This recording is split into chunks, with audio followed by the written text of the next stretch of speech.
শোয়া থেকে উঠে আমি বললাম, যে আগুন নিভাতে পারবে না সে আগুন জ্বালাও কেন? অপরাধীর মতো রাজ আমার দিকে তাকিয়ে রইল। এই জন্যই বুঝি তোমার আগের বউ চলে গেছে। আগের বউ ছেড়ে চলে যাওয়ার কথা শুনে রাজ কিছুটা লজ্জা পেল। রাজ বুঝলো আমি ঠিকই বলেছি। রাজের অক্ষমতার কারণেই আগের বউ তার সাথে 3 মাস সংসার করে চলে গেছে। কি করব, সারাদিন অফিস করে এসে আমার শরীর কি সায় দেয়? আমি বললাম, নাকি অফিস ছুটির পর অন্য কোথাও গিয়ে আমার কাছে আস্তে আস্তে সব শেষ করে ফেলো। দেখো মিম, তুমি যা কিছুই বলো আমি মাথা পেতে নেব, কিন্তু আমার চরিত্র নিয়ে প্রশ্ন তুলো না। আমিও জানি বিয়ের পর থেকে তার ভেতর এমন কোনো আচরণ দেখিনি যে তার চরিত্র নিয়ে আমি প্রশ্ন তুলতে পারবো, কিন্তু তবুও রাগের মাথায় বললাম, যার শরীর ঠিক নেই তার চরিত্র দিয়ে কি করব? বলেই আমি খাট থেকে নেমে বাথরুমে ঢুকে গেলাম। বাথরুমে ঢুকে আমি টেপের পানি ছেড়ে দিয়ে গোসল করতে লাগলাম। আমার বিয়ে হয়েছে আজকে প্রায় 3 মাস। এই 3 মাসের মধ্যে আমার স্বামী একটি রাতের জন্য আমাকে ঠিক মতো খুশি করতে পারেনি। প্রতিবারই সে নিজের চাহিদা শেষ করে নিস্তেজ হয়ে যায়, আর আনন্দের মাঝপথে আমি ছটফট করতে থাকি। আমার কষ্টটা কাউকে বলতেও পারে না, সহ্য করতে পারে না। পেটের চাহিদা কিছু খেলে মিটে, শরীর এবং মনের চাহিদা পরিপূর্ণ সুখ না পেলে মিটে না। প্রতি রাতে রাজের এমনটি হয়, আর আমি শরীরের জ্বালা মিটাই গোসল করে। এভাবে আর কদিন? এবার একটা ডিসিশন আমাকে নিতেই হবে। পরের দিন আমি বাপের বাড়িতে চলে আসি। বাবা মা ড্রয়িং রুমে বসেছিল। আমাকে দেখে মা বলল, কিরে মা, কোনো খবর বার্তা না দিয়ে চলে এলি? জামাইয়ের সাথে কোনো ঝগড়া হয়েছে নাকি? জামাইয়ের সাথে কোনো ঝগড়া হয়নি, এমনি এসেছি। তুই এলি, জামাই এলো না কেন? ওর আসতে ইচ্ছা হয়নি তাই আসেনি, আমার আসতে ইচ্ছে হয়েছে তাই আমি এসেছি।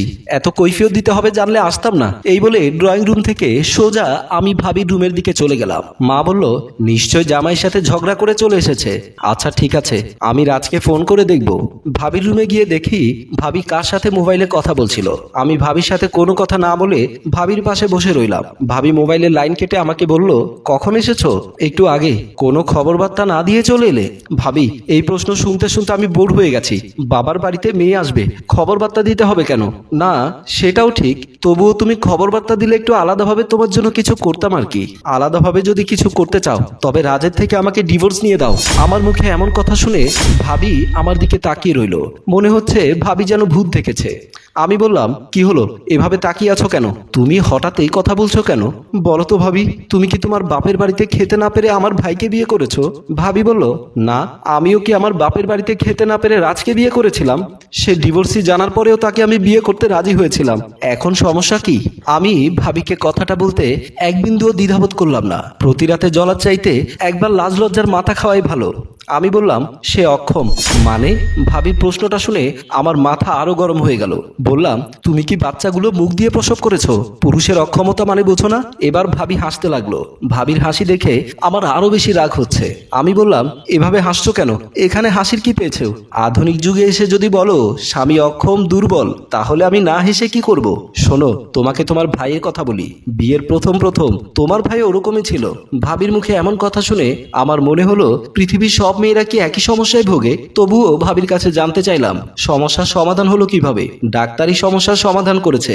এই সমস্যার সমাধান দিতে অনেক বিশেষজ্ঞ ডাক্তার রয়েছেন, যাদের কাছে গেলে ভালো ট্রিটমেন্ট পাওয়া যায়। ওর সমস্যার সমাধান হবে কিনা জানি না, ডিভোর্স সমস্যার সমাধান নয়। রাজকে বুঝিয়ে ডাক্তারের কাছে নিয়ে যাও। বিকেলে দেখলাম রাজ অফিস থেকে সোজা আমাদের বাসায় এসে উঠলো। ড্রয়িং রুমে এসে বাবা মাকে সালাম করলো। বাবা মা বলল, বসো বাবা। রাজ সোফার উপরে বসলো। মা ভাবিকে ডাকতে লাগলো, বৌমা বৌমা। ভাবি গেল। রাজকে দেখে বলল, কখন এলে? রাজ বলল, একটু আগেই। বৌমা, জামাইকে ভেতরে নিয়ে গিয়ে একটু নাস্তা পানি দাও। না মা, নাস্তা পানি লাগবে না, আমি মিমকে নিতে এসেছি। সে কি করে হয়? এখনই চলে যাবে? আজকের রাতটা থেকে যাও, বাসায় কেউ নেই। কেন, তোমার মা কই?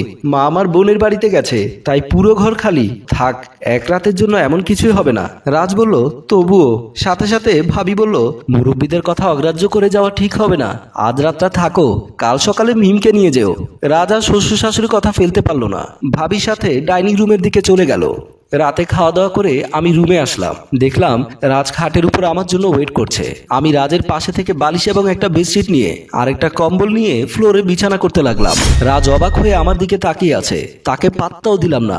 আমি ফ্লোরে বিছানা করে ওখানেই শুয়ে পড়লাম। তার সাথে কোনো কথাই বললাম না। রাজ বুঝতে পেরেছে আমি তার উপরে রেগে আছি। সে খাট থেকে নেমে আমার পাশে শুতে চাইলো। সাথে সাথে শোয়া থেকে উঠে বসে গেলাম। বললাম, আপনার এখানে শুতে হবে না, আপনি খাটেই ঘুমান। আমাকে আপনি করে বলছো কেন? কারণ আমি সিদ্ধান্ত নিয়েছি আপনাকে আমি ডিভোর্স দিয়ে দেব। এবার রাজ কিছুটা গম্ভীর হয়ে গেল। আমি বললাম, আমি সারা জীবন জ্বলতে পারবো না। আপনার আগের স্ত্রী যেভাবে গেছে আমিও ওভাবে চলে যাব।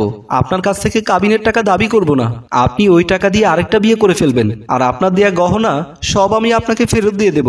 আমি কথাগুলো বলছি আর রাজ নীরবে চোখের পানি ফেলছে। তার চোখের পানি দেখে আমার কিছুটা সহানুভূতি হলো। আমি তারপরও বললাম, বলেন কখন কাজী অফিসে গিয়ে আমাকে ডিভোর্স দেবেন? আমার সাথে সংসার করতে না চাও করিও না, তবু ডিভোর্স শব্দটা এনো না। আমি তখন তাকে বললাম, আপনার সব ফুরিয়ে গেছে মানে তো আমার সব ফুরিয়ে যায়নি। আমার জীবন যৌবন এখনো রয়ে গেছে। আমার স্বামীর আদল সোহাগ লাগবে। আচ্ছা, ডিভোর্স কি সব সমস্যার সমাধান? তুমি যদি সমস্যার সমাধান করতে চাইতে তাহলে অনেক আগে ডাক্তার কাছে যেতে। নিজের অক্ষমতা, নিজের দুর্বলতা এইসব বিষয় ডাক্তারকে বলি কিভাবে? আমার মাথা তখন একদম গরম হয়ে গেল। আমি বললাম, ডিভোর্স খেয়ে হাজার মানুষের সামনে যেতে লজ্জা পাও না, আর নিজের দুর্বলতা নিয়ে একজন ডাক্তারের কাছে যেতে লজ্জা লাগে? ঠিক আছে, কাল তোমাকে নিয়ে ডাক্তারের কাছে যাব।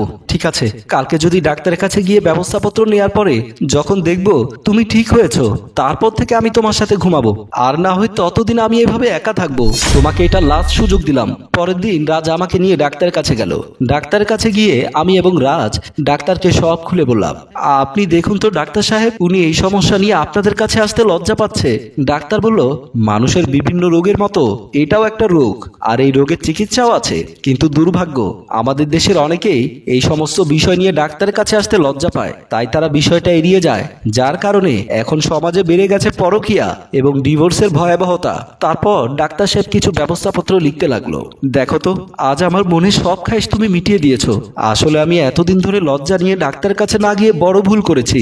আমি যদি আমার সমস্যা নিয়ে অনেক আগে ডাক্তারের কাছে গিয়ে ট্রিটমেন্ট নিতাম, তাহলে আমার আগের বউ যেত না। আগের বউ না গেলে কি তুমি আমাকে পেতে? ঠিকই বলেছো। একটা কথা বলবো কি? রাজ ইশারা করলো।